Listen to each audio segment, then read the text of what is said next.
So ito na nga ang mas pinadaling version ng paggawa ng chicken cordon bleu. Mas pinadali pero kasing sarap pa din ang nakasanayan natin. Hindi lang perfect panghandaan at ulam, perfect ring baho ni bagets. Kaya wala nang maraming kuda, simulan na natin. First step is to slice the cook ham into small pieces. 5 pieces lang ng cook ham itong ginamit ko. Next, dice the cheese. Set aside lang muna. In a large bowl, combine 1/2 kilo ground chicken, 2 tablespoons ng all-purpose flour, 1 teaspoon salt, 1 teaspoon pepper, 1 teaspoon garlic powder, and the chopped cook ham.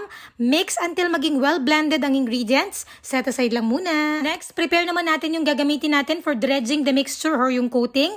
In a bowl, crack in 1 to 2 small-size eggs. Mix well and set aside. In another bowl, maglagay ng 1/4 to 1/2 cup ng all-purpose flour. Set aside. And lastly, in a separate bowl, add 1 cup ng breadcrumbs. Since ready na ang dredging station, mag-start na tayong gumawa ng cordon bleu balls. Scoop 1 tablespoon ng mixture, bilog-bilogin lang katulad ng ginagawa mo sa hulo niya. Then gently flatten the mixture at ilagay ang diced cheese sa gitna. Fold the mixture around the cheese to enclose. Bilugin ulit and make sure masil nyo ng mabuti para hindi lumabas yung cheese pag ipiprito nyo na yan siya. Anyways, dip the cordon bleu ball in the scrambled egg, then coat with flour, and finally, roll in the breadcrumbs. Ulitin lang ang procedure until mahubos ang mixture. Prituhin ang chicken cordon bleu balls under low heat until golden brown. Ilagay sa paper towel para mahalis ang excess oil and place on a serving dish or plate. In the meantime, gawin naman natin yung sauce.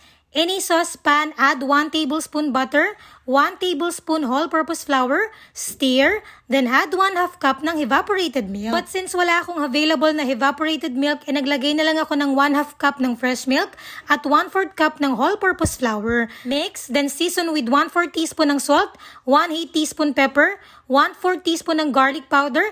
Nag-add din pala ako ng 1/4 cup ng cheese. Keep stirring lang until maging malapot ang sauce. 8 pieces lang yung nandyan sa plato pero nakagawa ako ng 24 pieces ng chicken cordon bleu balls. O diba, ang dami na? Kaya tara at mag for the taste test na tayo.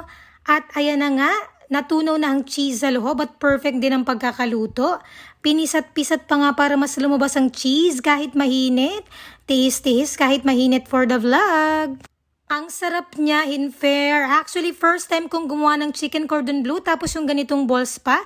Kasi diba usually ang chicken cordon bleu ay gawa sa chicken breast fillet na pinapalaman na ng cheese at ham tapos nirorolyo at kinukot ng breadcrumbs. So itong recipe na to nakakatuwa lang kasi mas pinadali na yung paggawa ng cordon bleu without compromising its taste. Masarap papakin, masarap gawing hulam at syempre, pwedeng-pwede ring baho ni bagets. Yan pa nga isang kagandahan sa recipe na to kasi hindi mo siya kailangang i-consume agad-agad.